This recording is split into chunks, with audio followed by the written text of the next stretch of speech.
Use করে ফেলে দেওয়া এই ছোট্ট ভাঁড় দিয়ে আমি একটা সুন্দর জিনিস আজকে তোমাদের বানিয়ে দেখাবো।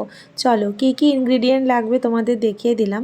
ভাঁড়টাতে প্রথমে একটা ব্ল্যাক কালার করে নেব। আমি যেহেতু ব্ল্যাক আর ইয়েলোর কম্বিনেশন করতে চাই, তাই প্রথমে পুরো ভাঁড়টাকে একটা কালো রং দিয়ে ভরিয়ে দেব। তোমরা তোমাদের পছন্দ মতো রং দিতে পারো।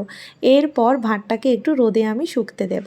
কতগুলো এয়ারবাডস নিয়েছি। এয়ারবাডসের যেই সাদা মাথাগুলোকে কাঁচি দিয়ে কেটে আলাদা করে সরিয়ে রাখছি। এটার কাজ আছে বলছি, দাঁড়াও। এরপর ক্লে দিয়ে ছোট ছোট করে ফুল বানিয়ে নেব বিভিন্ন রঙের। তোমরা তোমাদের পছন্দ মতো রঙের কিন্তু ফুল বানাতে পারো। ফুলের সাইজটা আমি এখানে মিডিয়ামই রেখেছি, খুব ছোট আর খুব বড় করিনি। ব্যাস ওই ফুলগুলো একটু শুকতে থাকুক, ততক্ষণে আমি ব্ল্যাকের গায়ে ইয়েলো কাজটা করে নিই। আমি আবার এয়ারবাডসের সহযোগিতায় এই ব্ল্যাকের ওপরে 5টা করে ডট দিয়ে হলুদ রঙের ফুল করে নিচ্ছি। কালো আর হলুদের কম্বিনেশন কিন্তু খুব ভালো লাগে। আর মাঝখানে একটা হোয়াইট ডট দিচ্ছি যাতে এটাকে আরও সুন্দর দেখতে লাগে। চলো, আমাদের ফ্লাওয়ার ভাস রেডি, শুধু এবার ফুল বানাবো। ফ্লাওয়ার ভাসের মধ্যে কতগুলো শক্ত হয়ে যাওয়া ক্লে দিয়ে ওপর থেকে একটা গ্রিন কালারের চাদর দিয়ে দিয়েছি।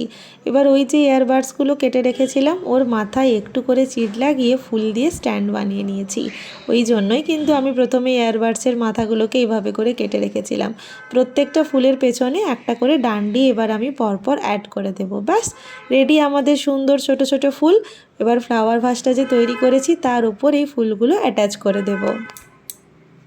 ফ্লাওয়ার ভাস আর ফ্লাওয়ার আমার একদম রেডি। বাড়িতেই একটা মিনি ফ্লাওয়ার ভাস বানিয়ে ফেললাম। জানিও তো কেমন লাগছে। আর এই সুইচ বোর্ডের মাথাতে এটা রাখবো বলে আমি এটা বানিয়েছিলাম। তোমরা প্লিজ কমেন্ট করে জানাও জিনিসটা কেমন দেখতে হয়েছে। চলো বাই।